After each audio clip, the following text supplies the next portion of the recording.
दोस्तों बिहार में total 9 expressway पर काम चल रहा है। कुछ लोग 6 बोलेंगे, कुछ लोग 10 बोलेंगे, कुछ लोग 20 भी बोल देंगे। ऐसा इसलिए होता है क्योंकि वो लोग हाईवे को भी एक्सप्रेसवे बता देते हैं, बट हाईवे और एक्सप्रेसवे में जमीन आसमान का अंतर होता है। अब भारत में जितने भी अच्छे सड़क देख रहे हो जिस पर कि ट्रक बस वगैरह चल रही है, वो सब नेशनल हाईवे के अंदर आता है, और जो एक्सप्रेसवे भी है वो भी नेशनल हाईवे के अंदर आता है। कोई भी अच्छी सड़क वो नेशनल हाईवे के अंदर आती है, जिसमें NH लिखा हुआ है वो नेशनल हाईवे है। लेकिन एक हाईवे और एक्सप्रेसवे में जमीन आसमान का अंतर होता है। एक हाईवे में आप कहीं से भी इंटर कर सकते हो, लेकिन एक्सप्रेसवे में ऐसा नहीं होता है। एक्सप्रेसवे में लिमिटेड इंटरचेंज होता है, वहीं पर से आप उसमें इंटर कर सकते हो। तो एट प्रेजेंट टाइम बिहार में टोटल 9 एक्सप्रेसवे पर काम चल रहा है, जो कि बनकर के तैयार नहीं हुआ है, अंडर कंस्ट्रक्शन है। बिहार के इन 9 एक्सप्रेसवे में 6 का काम तेजी से चल रहा है, मतलब इनका काम स्टार्ट हो चुका है। लेकिन 3 एक्सप्रेसवे ऐसे हैं जिसका बस अनाउंसमेंट किया गया है और DPR रिपोर्ट तैयार किया गया है। इसका वर्किंग अभी स्टार्ट नहीं हुआ है। तो इस वीडियो में हम लोग बात करने वाले हैं कि ये बिहार के कौन से 9 बड़े एक्सप्रेसवे हैं जो बिहार के सूरत को 2030 तक बदल देंगे, क्योंकि इन सारे एक्सप्रेसवे का काम 2030 तक कंप्लीट हो जाएगा,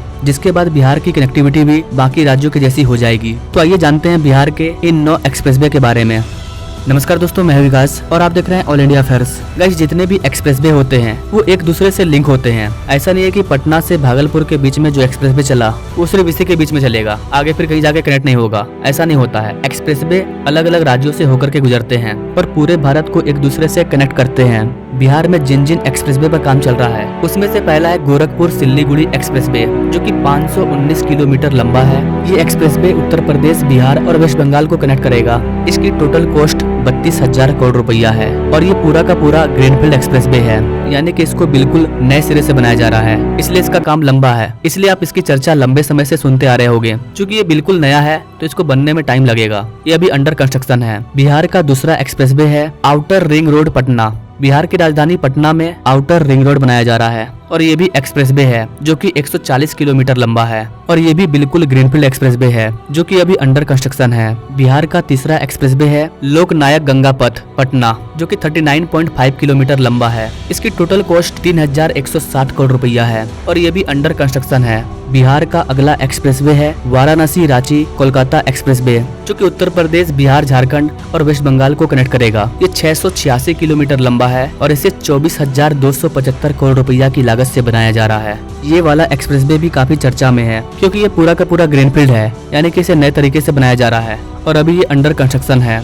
अगर आप इसके बारे में डिटेल में जानना चाहते हैं तो आप ये वाला वीडियो देख सकते हैं, आई बटन पे क्लिक करके, या डिस्क्रिप्शन में इसका लिंक दिया हुआ है। बिहार का अगला बड़ा एक्सप्रेसवे है रक्सौल हल्दिया एक्सप्रेसवे, जो कि बिहार, झारखंड और वेस्ट बंगाल को कनेक्ट करेगा। इसकी लंबाई 695 किलोमीटर है और इसे 54,000 करोड़ रुपया की लागत से बनाया जा रहा है और ये भी पूरी तरह से ग्रीनफील्ड है। इसका DPR रिपोर्ट तैयार हो चुका है, कंस्ट्रक्शन का काम स्टार्ट होना बाकी है। बिहार का अगला एक्सप्रेसवे है दरभंगा औरंगाबाद एक्सप्रेसवे, जिसे आम से दरभंगा एक्सप्रेसवे भी कहते हैं। ये टोटल 199 किलोमीटर लंबा है और इसे भी पूरे नए सिरे से बनाया जा रहा है, यानी कि ये भी ग्रीनफील्ड एक्सप्रेसवे है। इसका काम स्टार्ट हो चुका है, ये अभी अंडर कंस्ट्रक्शन है। इसका टोटल कॉस्ट 2,927 करोड़ रुपया है। तो ये 6 ऐसे एक्सप्रेसवे हैं जिनका काम बिहार में चल रहा है और ये आने वाले 5 साल के अंदर कंप्लीट हो जाएंगे। मतलब ये समझिए कि ये 6 के 6 एक्सप्रेसवे बिहार को मिल चुका है। इसके बाद 3 ऐसे एक्सप्रेसवे हैं जिसका कि अनाउंसमेंट किया गया है। इसका काम अभी स्टार्ट नहीं हुआ है, हो सकता है कि इलेक्शन के बाद इसका काम स्टार्ट हो, यानी कि ये बिल्कुल अपकमिंग है, फ्यूचर वाले।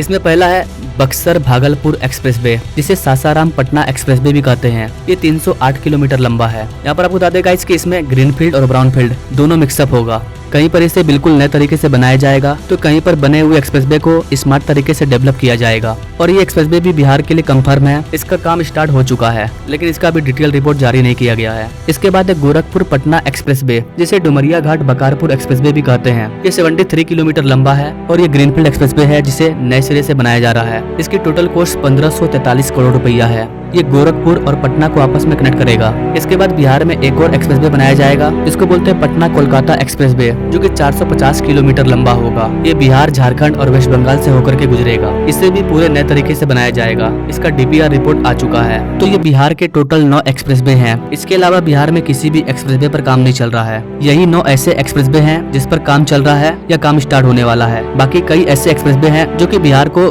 बना करके समर्पित कर दिया गया है, जिसकी चर्चा मैंने इस वीडियो में नहीं की है। बस बिहार के अपकमिंग एक्सप्रेसवे पर बात की है। जो कि बिहार को मिलने वाला है। और बताया जा रहा है कि जब ये पूरा एक्सप्रेसवे बनकर के तैयार हो जाएगा तो बिहार को एक अच्छी कनेक्टिविटी मिलेगी। अगर बिहार में बड़े बड़े इंडस्ट्री को स्टेब्लिश करना है तो सबसे पहले कनेक्टिविटी पर ध्यान देना होगा। जब तक कनेक्टिविटी अच्छी नहीं होगी तब तक बिहार डेवलप नहीं करने वाला है। अमेरिका डेवलप है इसलिए अमेरिका में एक्सप्रेसवे है, ये बोलना गलत है। अमेरिका में अच्छे रोड हैं, अच्छे एक्सप्रेसवे हैं, तब जाकर के अमेरिका डेवलप है, और इस चीज को खान सर भी मानते हैं। अमेरिका की सड़कें इसलिए अच्छी नहीं है कि अमेरिका विकसित है, बल्कि अमेरिका विकसित ही हुआ इसलिए क्योंकि यहाँ पे सड़कें अच्छी थी। दिल्ली मुंबई एक्सप्रेसवे, अभी हम 15 दिन पहले उस पे से आ रहे हैं, दिल्ली मुंबई एक्सप्रेसवे। ये 4 लेन आने के लिए और ये 4 लेन जाने के लिए वाला जो एरिया है ना, ये आपका बिगड़ उगड़ गई तो उधरिया जाके चाप दीजिएगा। डिवाइडर की चौड़ाई इतनी है कि इन फ्यूचर भारत सरकार का प्रोग्राम ये है कि इसमें एक और लेन जोड़ देंगे जाने के लिए, और इसे ऊपर से बिजली से सप्लाई दे देंगे। No thanks for watching. मिलते हैं अगले वीडियो में एक नई जानकारी के साथ, तब तक के लिए जय हिंद।